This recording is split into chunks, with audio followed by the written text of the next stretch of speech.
శ్రీగురుభ్యో నమ. హరి ఓం. ముక్తా విద్రోమహిమణేలతపులచ్చాయి ముఖే స్థిరక్షణైః యుక్తా విందు నిబద్ధనరత్నముకుటాం తత్వార్థవర్ణాత్మికాం గాయత్రీం వరదా అభయాం కుశకశం శుభ్రం కపాలాం గదాం శంఖం చక్రమధారవిందయుగలం హస్తేర్వహం తీం భజే.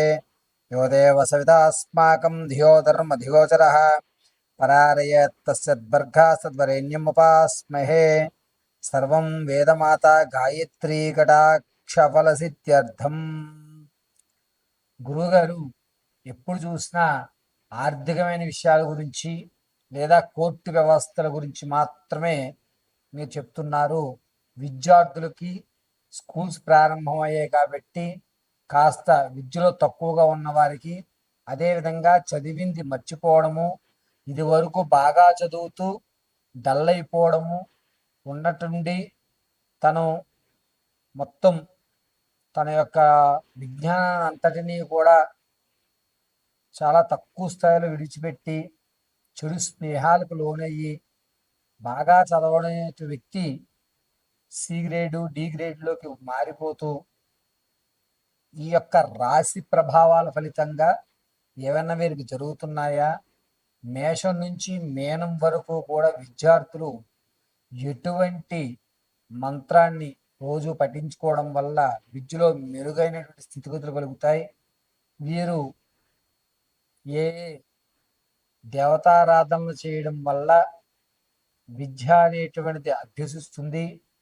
అన్నిటికంటే ముఖ్యమైనది విద్యే కాబట్టి అటువంటి విద్యార్థులు ఉన్నతమైనటువంటి చదువుకోవడానికి, చదివింది గుర్తు ఉండడానికి, మీరు పరీక్షల్లో ఉత్తీర్ణులు అవ్వడానికి, అదేవిధంగా నిరుద్యోగులకి ఎప్పటి నుంచో ప్రయత్నాలు చేస్తూ ఉద్యోగం రాక కాంపిటీషన్ ఎగ్జామ్స్లో 10, 2, 5 మార్కులతో శృతిలో మీ ఉద్యోగాన్ని కోల్పోతున్నటువంటి వారికి ఇలా కేవలము ఈ ఎపిసోడ్లో విద్యార్థులకి నిరుద్యోగులకి సంబంధించిన విషయాన్ని మనం చర్చిద్దాం. మేషం నుంచి మీనరాశి వరకు కూడా ఏ ఏ రాశి వారు ఎటువంటి ఆరాధన చేయాలి, ఎటువంటి నియమాలు పాటిస్తే ఉద్యోగ ప్రాప్తి, అదేవిధంగా విద్య చక్కగా అభ్యసించడం అనేటువంటి పూర్తి విషయాన్ని ఇప్పుడు మనం చర్చించుకుంటూ అసలు విద్యార్థుల్ని ఉన్నతంగా తీర్చిదిద్దాలంటే చదువుని ఎప్పుడు చదువుకోవాలి, ఏ సమయంలో చదువుకోవాలి అనేటువంటి విషయాలను కూడా పూర్తిగా మనం చర్చిద్దాం. విద్యార్థులు చదువుకునే టైము తెల్లవారుజామున 5 గంటల నుంచి 6:30లోగా చదువుకోవాలి.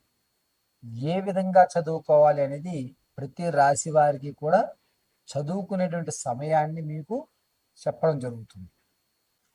శ్రీగురుభ్యో నమ. హరి ఓం.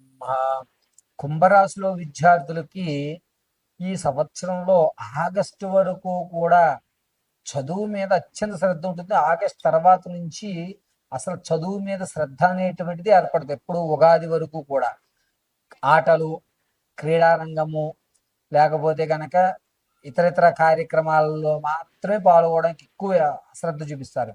చదువు పట్ల శ్రద్ధ అనేటువంటిది ఆగస్టు తర్వాత వీరికి తగ్గుతుంది.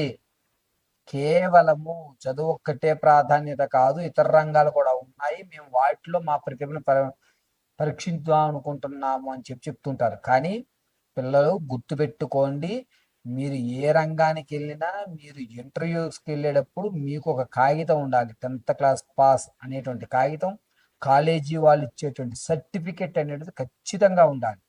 కాబట్టి కుంభరాశుల విద్యార్థులు చదువు కూడా ప్రాధాన్యతయే.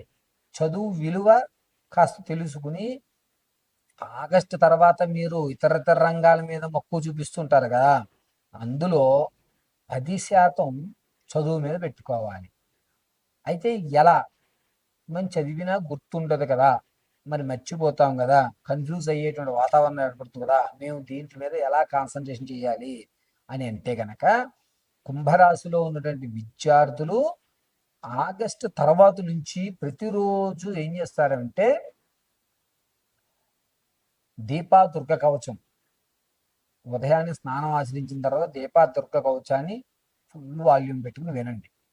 వింటూ మీ ఇంట్లో ఉన్నటువంటి అమ్మవారి ఫోటో వద్ద చక్కగా 2 పుష్పాలు ఏవన్నా సరే ఓ 2 పుష్పాలు పెట్టి కొబ్బరితో దీపం పెట్టి నమస్కారం గావించి వెంటనే అక్కడ అమ్మవారి దగ్గర దీపారాధన చేసుకుని 2 పుష్పాలు పెట్టి అమ్మవారికి నమస్కారం చేసుకున్న తర్వాత మీ తల్లికి నమస్కారం చేయండి.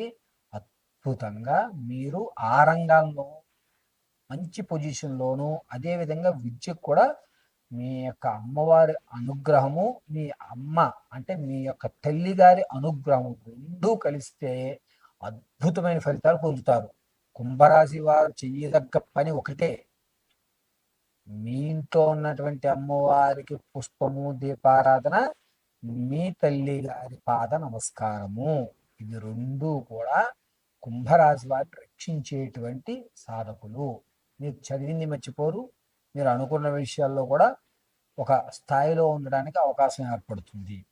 ప్రతిరోజు కూడా ఈ కుంభరాశిలో ఉన్న విద్యార్థులు సాయంత్రం వేళ మీ అమ్మగారి కాళ్ళకు నమస్కారం చేసి పడుకోండి.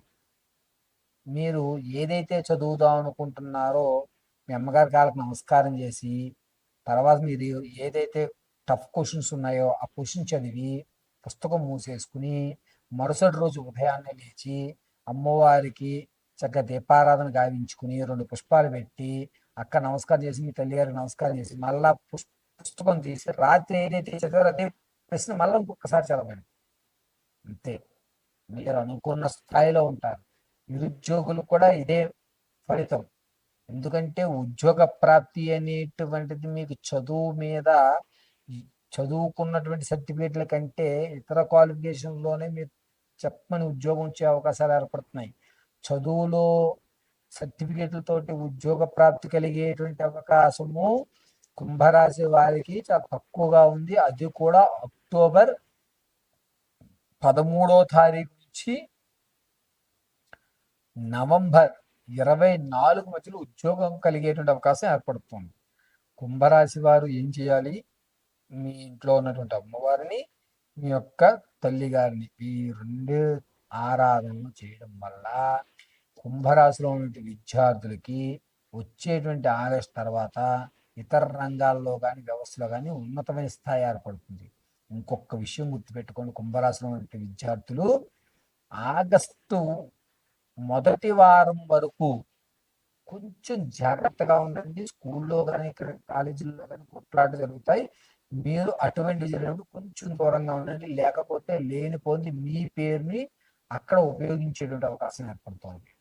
ఆగస్టు 2వ వారం దాటిందా మీకు కలిసి వచ్చినట్టు. ఆగస్టు 2వ వారం లోపు ఎక్కడైనా గొడవలు జరిగినా, స్కూల్లో గొడవ జరిగినా, కాలేజీల్లో గొడవ జరిగినా, లేకపోతే రోడ్డు మీద గొడవ జరుగుతున్నా మీరు ఆ దరిదాపుల్లో ఉండడం తస్మాత్ జాగ్రత్తగా ఉండాలి.